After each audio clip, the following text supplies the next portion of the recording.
Ça y est, nous y sommes. Ça fait plus de 10 ans qu'on nous baratine avec la crise. Sauf que là, cette fois-ci, tout secteur confondu, toutes les entreprises françaises du moins, vont être concernées par cette crise. En 2008, on a eu un crash boursier, on a eu plein de choses comme ça, mais seulement certains secteurs industriels ont été vraiment impactés. Sauf que là, aujourd'hui, avec cette histoire de virus et ce qui va venir après, on ne sait pas encore qu'est-ce qui va se passer exactement. On ne sait pas encore combien de temps cet événement va durer en France. Mais ce qui est très clair, c'est qu'il y a déjà un impact sur notre activité économique. Alors évidemment, un restaurateur a davantage d'impact qu'un artisan ou qu'un gars comme moi qui livre du conseil. Parce qu'un restaurateur, le café qu'il ne vend pas ce matin, il ne le vendra pas demain matin.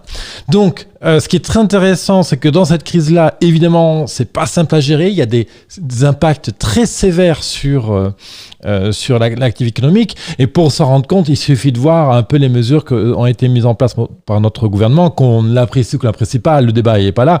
C'est qu'en 2008, à aucun moment, on a proposé aux artisans, commerçants, etc., d'avoir un report d'URSSAF, d'avoir une aide sur les aspects bancaires, etc., en place et tout.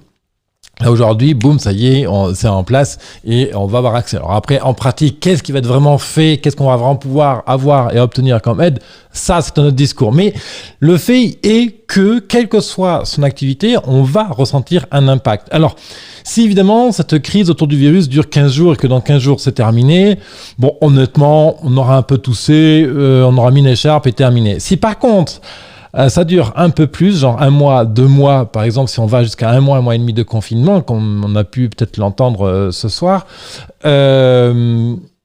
clairement, toutes les activités vont devoir se réinventer sur cette période-là pour pouvoir, maintenir l'activité. Donc, maintenir l'activité, c'est quoi? C'est maintenir les rendez-vous et faire en sorte que du cash rentre dans le business pour pouvoir payer les charges. Et ensuite, préparer l'après, parce que c'est-à-dire que là, évidemment, il y a plein de choses qui se passent, mais l'activité, elle est là. Et donc, il faut réussir à tenir pendant ce temps-là, à générer du flux de commandes et en même temps à construire. Moi, honnêtement, je vais te dire très, très sincèrement ce que j'en pense. Je ne suis pas du tout fataliste. Honnêtement, mon activité personnelle, je pense qu'elle va très bien traverser tout ça. Après, évidemment, je fais de vin, je ne sais pas du tout qu'est-ce qui va se passer, ni combien de temps ça va durer, etc., etc. Ok ? Ce que je veux te dire par là, c'est que dans cette crise-là, il y a des choses que tu peux faire aujourd'hui, ici et maintenant, pour 1, préserver ton activité, 2, la pérenniser, et 3, voir la crise comme une opportunité. Je pèse mes mots, cette crise peut être une opportunité pour ton business.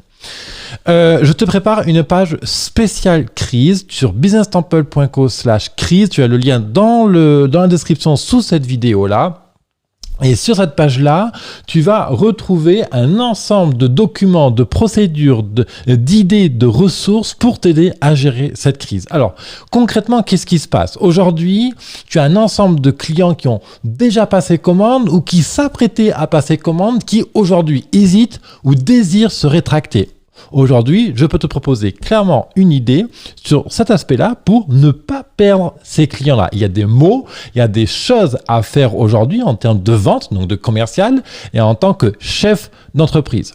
Donc déjà, quand tu vas accéder sur cette page, businesstemple.co/crise, tu vas avoir accès à ces ressources-là. Deuxième chose, il y a des choses à faire pour éviter le manque de clients et donc la faillite. Parce qu'en fait, ce genre de crise, c'est ça, la difficulté, c'est que, pour prendre le cas des restaurateurs, il y a non seulement un stock périssable de produits, de denrées, et il n'y a pas de clients qui viennent, donc il n'y a pas de cash qui rentre. Et beaucoup de business, c'est comme ça. Par exemple, si tu avais un mariage prévu la semaine prochaine, si tu es photographe par exemple, tu ne peux pas faire ce mariage-là, donc c'est 1500 balles qui ne rentreront pas. Alors, le client en face va peut-être être tenté de dire finalement ce photographe ne me plaisait pas tant que ça, je vais en profiter pour annuler la commande et aller voir un autre photographe. Et donc c'est là où c'est intéressant d'être armé vis-à-vis de ça, 1 pour assurer ta clientèle et 2 surtout pour ne pas perdre les commandes qui étaient sur le point d'être engagées ou qui étaient juste engagés. Il y a aussi autre chose qui est intéressante dans cette crise, il y a des opportunités business à faire dans cette crise. Alors évidemment, sans être le corbillard qu'on peut voir dans Lucky Luke qui se frotte les mains quand il y a une bataille dans la rue d'à côté où il commence à clouter les cercueils. Non, moi je propose, tu me connais hein, si tu me suis, au contraire une approche très éthique et très authentique, très sincère. Il y a plein de choses qu'on peut faire chacun pour faire un peu de business autour de cette crise-là, de contribuer aussi à quelque chose autour de soi. Là, tu vois, pardon, moi, je te propose là, aujourd'hui une prestation autour de la crise. Évidemment, quand tu vas sur businesstemple.co/crise, c'est gratuit. Je ne demande pas de contrepartie financière pour accéder à cette page-là, mais je collecte des emails. Donc, évidemment, c'est quelque chose qui va me permettre de développer mon audience. Mais voilà, je pense que c'est complètement éthique et, cohérent d'agir ainsi. Il y a aussi plein de choses à faire en termes de communication. C'est-à-dire qu'aujourd'hui, que tu sois restaurateur, photographe, que tu vendes des ampoules, que tu fasses de la logistique, peu importe. Il y a une manière aujourd'hui à mettre en œuvre, une manière de communication, je voulais dire. Voilà, aujourd'hui, on est habitué à accéder à sa clientèle par téléphone ou en direct quand ils viennent nous voir, par exemple, dans les commerces. Bon, eh bien, plein d'autres canaux à mettre en œuvre. Maintenant, ça tombe bien, tu as du temps puisque ton magasin est pas ouvert. Donc, tu n'as que ça à faire de la journée à la rigueur. Collecter tous les téléphones de tes clients et compagnie. Et là, il y a tout un faisceau de com à mettre en œuvre pour rester présent dans leur vie, collecter de l'information pour voir qu'est-ce qu'ils ont besoin, mettre en place peut-être un appareil de vente en ligne. Et encore une fois, toujours en étant dans cet équilibre, je n'exploite pas la crise pour exploiter la crise, mais j'utilise comme un faisceau d'opportunités pour renforcer ce qui peut être renforcé et à minima pour compenser ma perte d'exploitation. Qu'est-ce que je voulais dire? Voilà, il y a un mindset aussi à avoir autour de cette crise. Honnêtement, je suis cette crise, cette pandémie et tout ça avec beaucoup de distance. Je me sens pas franchement concerné. Alors, je sais que c'est important, je suis les règles qu'on me donne et tout, mais bon, ok, voilà, je suis confiant, si tu veux, dans ce qui se passe. Évidemment, je ne connais pas l'avenir, je ne sais pas qu'est-ce qui va se passer, mais il se trouve que aujourd'hui, de mes 33 ans, évidemment, donc j'ai l'innocence de la jeunesse qui fait que je ne sais peut-être pas qu'est-ce qui se passe. Mais j'ai quand même derrière moi 15 entreprises créées, une faillite notable en 2013 où je perds toute mon activité de commerçant et je me trouve avec seulement 7000 balles derrière, voilà.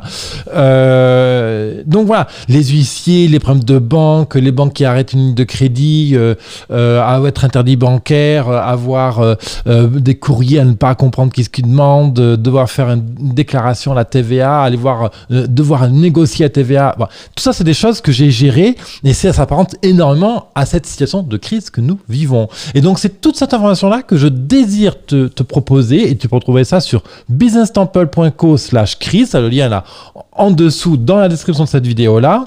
Donc, mon idée ici, c'est de développer une mini-série web de plusieurs épisodes qui va retracer tout ce que tu peux faire en cas de crise. Donc, faillite, chute du chiffre d'affaires, problème de trésorerie, qu'est-ce qu'on peut faire là par rapport à cette crise spécifiquement pour maintenir l'activité et à minima pour compenser les pertes, etc.